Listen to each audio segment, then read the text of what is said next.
Doctor दर्शन साहब। शुक्रिया speaker साहब। सबसे पहले तो आपको मुबारकबाद हो कि आप इस चेयर पे बैठे हैं, बहुत खुशी हुई है और आपका शुक्रिया कि आपने मुझे बात करने का मौका दिया बजट में। बजट पे आने से पहले मैं आपको एक रिक्वेस्ट करूंगा आपकी तौर से सिंध गवर्नमेंट को कि हमारे इलाके सिंध से शादातपुर और सांगड़ से 3 बच्चियां और एक बच्चा किडनैप हो गया है जो कल से गुम है, उनका अभी तक कोई पता नहीं है। तो आपकी तौर से मैं उन्हें रिक्वेस्ट करूंगा कि उनको जल्द से जल्द बाजियाब कराया जाए, क्योंकि पूरी अक़लियती अवाम में जो हिंदू कम्यूनिटी है हमारी, उसमें बेचैनी पाई जाती है, अदम तहफ़्फ़ुज़ पाया जाता है। सिंध में ख़ास करके डिस्ट्रिक्ट जैकबाद हो, कंदकोट हो, घोटकी और ज़िलों में भी, लेकिन ये जो कल का वाक़या है इसको जल्द से जल्द बाजियाब कराया जाए। उसके लिए इतनी हमारी आवाम परेशान है कि आप सोच भी नहीं सकते। तो मैं कहता हूं कि कम 24 घंटे में अगर ये बाजियाब न हुआ तो हो सकता है कि आवाम रोडों पे निकल आए।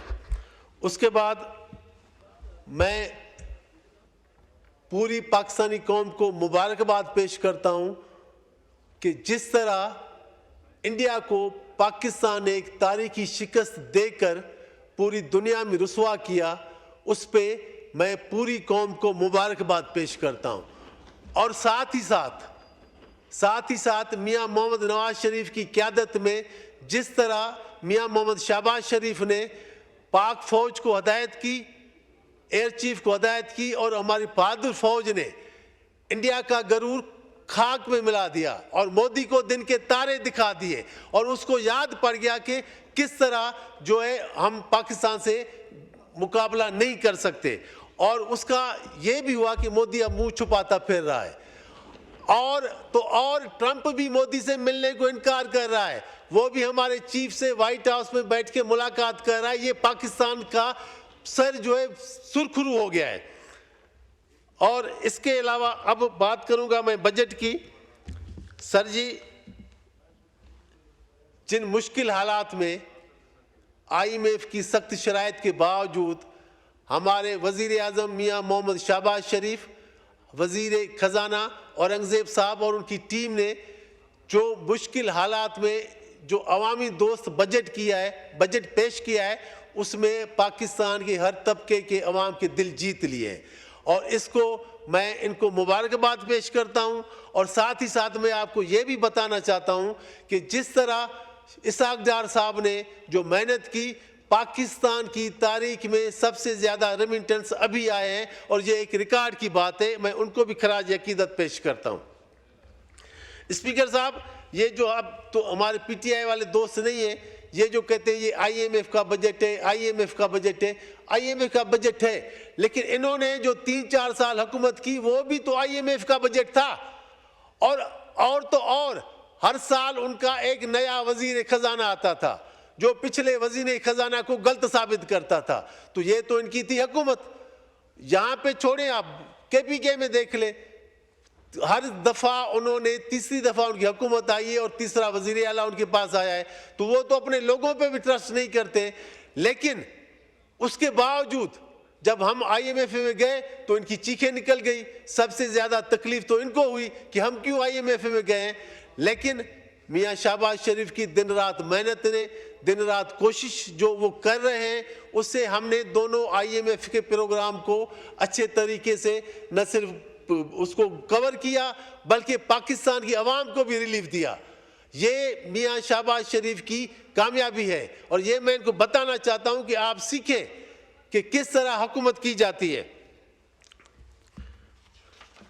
स्पीकर साहब,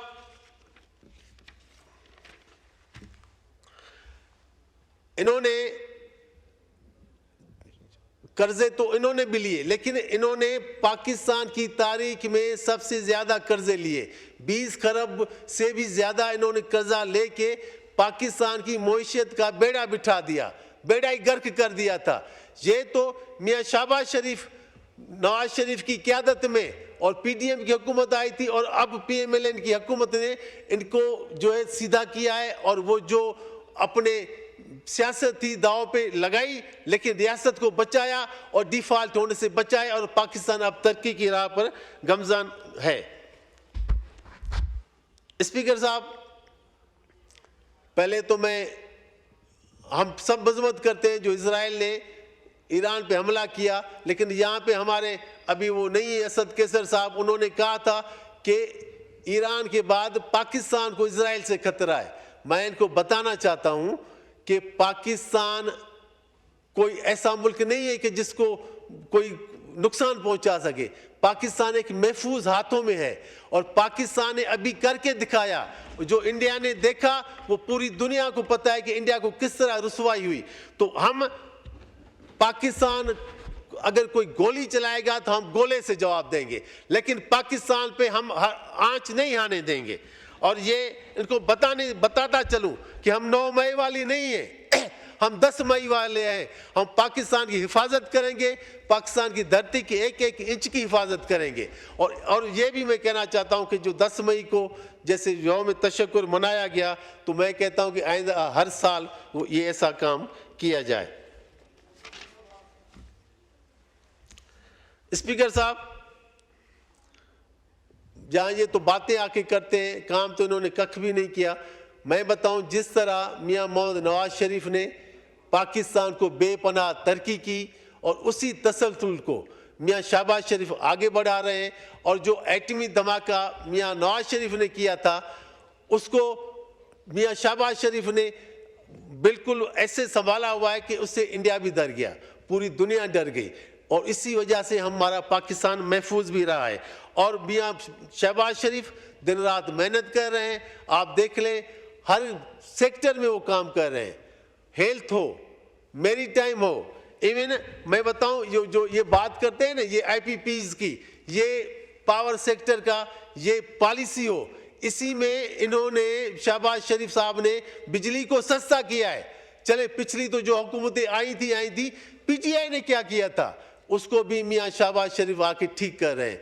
और मैं मैरीटाइम अफेयर्स की बात करूंगा कि उसी में भी हुचिसन पोर्ट वाले हों, एडी पोर्ट वाले हों, मर्क वाले, उनसे भी बातें चल रही हैं। वो $3 अरब से भी ज्यादा पाकिस्तान में इन्वेस्टमेंट करने का इरादा रखते हैं।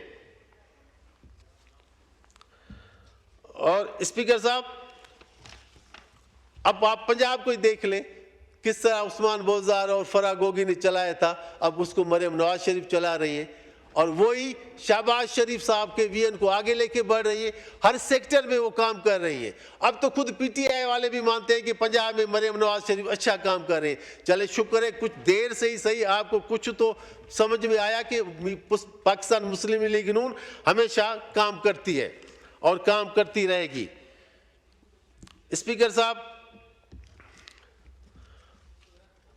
अक़लियती बिरादरी हमेशा से पाकिस्तान में तरक्की, दफाई और इस्तेहकाम में शाना बशाना खड़ी रही है, और आइंदा भी खड़ी रहेगी, और इसमें हर मुमकिन किरदार अदा करती रहेगी।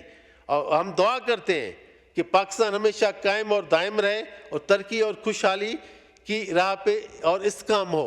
और इसी में हमारे MNAs जो मिनॉरिटीज़ के हैं, उनकी काफ़ी बातें ठीक थी, क्योंकि मिनॉरिटीज़ पूरे पाकिस्तान में रहती है और हमारे बड़े मसले भी होते हैं।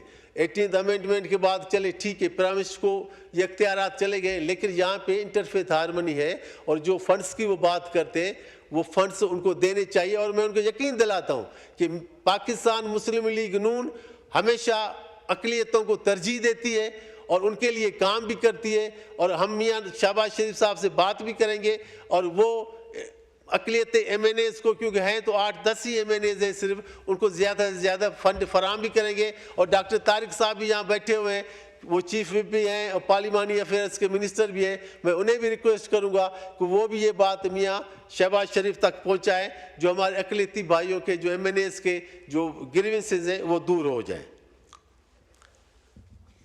स्पीकर साहब, जिस तरह पाक फौज ने पूरे पाकिस्तान का सर फख्र से बुलंद किया, और जो बजट में, डिफेंस बजट में जो हमने बढ़ाया भी है, लेकिन मैं ये रिक्वेस्ट करूंगा कि इसको और भी बढ़ाया जाए, ताकि जो भी वेपन्स, जो भी चीज़ हो, हम ऐसी खरीद सकें ताकि दुनिया का कोई भी ममालिक हमारी तरफ मेली आंख से न देख सके। और अक़लियतों के लिए 5% कोटा जिस पे अमल नहीं किया जाता, उस पर भी आप इम्प्लीमेंट कराएं। और एक और चीज़ जो सबसे ज़्यादा अलार्मिंग भी है और वो अच्छी नहीं लगती, कि जब भी यहाँ कोई भी सैनिटरी वर्कर्स के लिए एडवर्टाइजमेंट आती है तो उसमें लिखा हुआ होता है सिर्फ नॉन मुस्लिम के लिए, और फिर होता ये है कि नॉन मुस्लिम को तो नहीं मिलती। लेकिन ये नहीं लिखा जाना चाहिए, ये अच्छी बात नहीं है, क्योंकि हम सब पाकिस्तानी हैं, किसी भी मज़हब से ताल्लुक़ रखते हों, कहाँ से भी हों, हम सब पाकिस्तानी। और मियाँ मोहम्मद नवाज शरीफ ने हमेशा सबको अवलियत दी है। तो मेरी आपसे रिक्वेस्ट है कि कम से कम यहाँ से ये रूलिंग जानी चाहिए कि उसमें ये चीज़ न लिखी जाए। स्पीकर साहब, मेरा ताल्लुक़ डिस्ट्रिक्ट घोटकी से, यहाँ पे मैं मियाँ मोहम्मद शहबाज शरीफ साहब का, वज़ीर आज़म पाकिस्तान, और वज़ीर मवासलात अलीम खान साहब, NHA चेयरमैन, सेक्रेटरी कम्युनिकेशन और पार्लियामेंट सेक्रेटरी गुल अस्कर खान साहब का शुक्रगुजार हूँ कि जिन्होंने हमारे डिस्ट्रिक्ट घोटकी में मीरपुर माथेलो बाय मोटरवे पे इंटरचेंज मंजूर किया है, और उसके लिए कुछ पैसे भी रखे हैं। और इन्होंने वादा किया है कि अभी पैसे कम हैं लेकिन उसको हम कंप्लीट कराएंगे और वो जो है वहाँ पे इफ्तिताह भी करेंगे। और मैं वज़ीर आज़म साहब का और भी शुक्रगुजार हूँ, और अली परवेज़ भाई का भी, कि जिन्होंने वहाँ पे डिस्ट्रिक्ट घोटकी में कादरपुर के करीब, वहाँ पे अजीम चाचर डिस्ट्रिक्ट है, उसकी वजह से और भी कुछ और 15-20 विलेजेस हैं, वहाँ पे गैस मंजूर की है, जो एक अच्छी बात है, क्योंकि ये पसमानदा इलाका है, गैस भी वहाँ से निकलती है। और ये मैं वज़ीर आज़म साहब का शुक्रिया अदा करता हूँ कि उन्होंने वहाँ पे जो है ये मंजूर की है। और डिस्ट्रिक्ट घोटकी में एक बात मैं और करूँगा कि वो कराची के बाद सबसे ज़्यादा रेवेन्यू जनरेट करता है। डिस्ट्रिक्ट घोटकी में एग्रो केमिकल्स, पावर प्लांट्स भी हैं, FFC भी है, मारी gas field, Kadarpur gas field. और मैं आपको ये कहूँगा कि उनको पाबंद किया जाए, जो ये इतनी इंडस्ट्री वहाँ पे कमाती है तो वहाँ पे वो उनका खर्चा भी करें, और जो पहले एक दफ़ा किया था लेकिन अब वो नहीं करते। तो वहाँ पे इतने बड़े डिस्ट्रिक्ट में ना तो कोई यूनिवर्सिटी है, ना कोई अच्छा अस्पताल है, ना वहाँ पे कोई अच्छे कॉलेजेस हैं। तो मेरी सिंध गवर्नमेंट से ये गुजारिश है कि वहाँ पे यूनिवर्सिटी भी दी जाए, वहाँ पे कोई मेडिकल कॉलेज, इंजीनियरिंग कॉलेज और वो जो है टेक्निकल कॉलेज भी दिए जाएं। स्पीकर साहब, दर्शन साहब वाइंड अप करिए। सर बस थोड़ा सा। स्पीकर साहब, यहाँ पे 10% तनख्वाह की बात हुई जो सरकारी मुलाजमीन है, तो मेरी रिक्वेस्ट है कि जितनी महंगाई है और उसके हिसाब से वो 20% तनख्वाह बढ़ाई जाए, ताकि अवाम जो है अपनी ज़िंदगी जो है आसानी से जो है वो गुजार सके। और जो मुलाजमीन की जो एडहाक रिलीफ अलाउंस को बुनियादी तनख्वाह में ज़म किया जाए, ताकि उनकी जो बेसिक पे है वो बढ़ जाए, तो उनको और भी फैसिलिटी मिल सकती है। और असेंबली मुलाजमीन जो दिन रात काम कर रहे हैं, अभी आप देखें 10 बजे रहे, अभी तो 2 घंटे और भी बजेंगे, तो उनको भी कम से कम 6 ऑनरेरियम दिए जाएं, ताकि जो वो दिन रात काम करें उनको उनका सिला भी मिल सके। और इसमें यहाँ पे और जो लोग हैं, जैसे PIA है, असेंबली में रेलवे है, उनको कुछ भी नहीं मिलता, ना उनको कोई डिपार्टमेंट देता है, ना असेंबली देती है।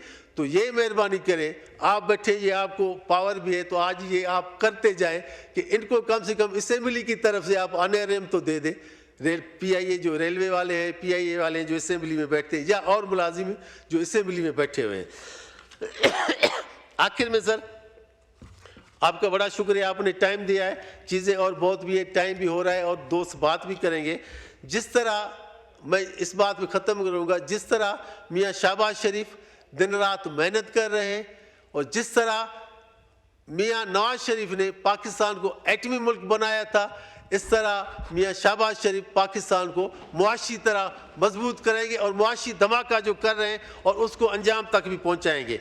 तो मैं वज़ीर आज़म साहब के लिए एक शेर पढ़ता हूँ कि लाया है वो बहार को गुलजार के लिए, लाया है वो बहार को गुलजार के लिए।